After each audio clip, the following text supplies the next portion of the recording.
Attorney Gerald Ramdeen says government has attempted to hoodwink the population as it relates to the acquisition and subsequent cancelling of the Ocean Flower 2 contract. On Wednesday, it was announced that the contract for the passenger ferry was cancelled due to the contracted company's inability to deliver the vessel on time.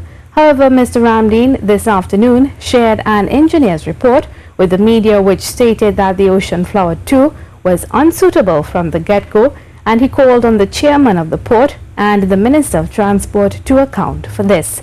The report, which followed a visit to Panama by the Port Authority's chief engineer and acting CEO of the T&T Inter-Island Transportation Company, highlighted major operational issues during a sea trial of the vessel. The visit is to have taken place between July 30th and August 6th. From the engine room, need to replace pressure maintenance valves on all 4 engines, oil leaks around the engines, absence of vessel maintenance history. The report also said that there were components on the vessel that weren't working and would lead to a rough ride between Trinidad and Tobago, especially during the months of October through January. The attorney said what it means is that the vessel was not worth the money government was willing to pay for it, and pointed to a tragic lack of due diligence. He's called for those he holds responsible to resign. Call upon the Minister of Works and Transport to fire the entire board. If the board of the Port Authority wants to act in the interest of Trinidad and Tobago, let Ms. Alison Lewis and all the members of our board resign immediately. He took it one step further. I want to call upon Ms. Alison Lewis and Mr. Sinanan to tender their resignations this afternoon because of the report of the Port Authority. And if Mr. Sinanan doesn't tender his resignation, then the Prime Minister must do the right thing, whether it be from Sanssouci or whether it be from the Diplomatic Center or the Office of the Prime Minister, and fire Mr. Sinanan.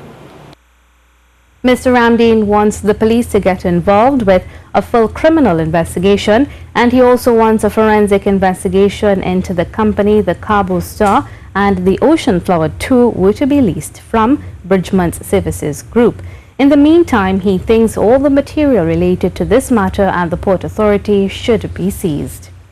In an immediate response, the Minister of Works and Transport, Sinanan, said if Mr. Ramdeen's claims are true, he himself would call for a criminal investigation. I am sure the court would have considered everything in front of them before they make a recommendation to cancel the contract based on the clauses in the contract. All right? And if Gerald Ramdeen have information that the Port Authority Board had that information that before they signed the contract, then I would like to have it. And then I too may call for a criminal investigation. Minister Sinanan said he is awaiting a report from the authority on the procurement of the vessel, but he said for now he stands by the Port Authority's statements. The thing about it is that I have called for a report. I have called for a report from the port, from the procurement to the termination. And when I get a report, I will review the report.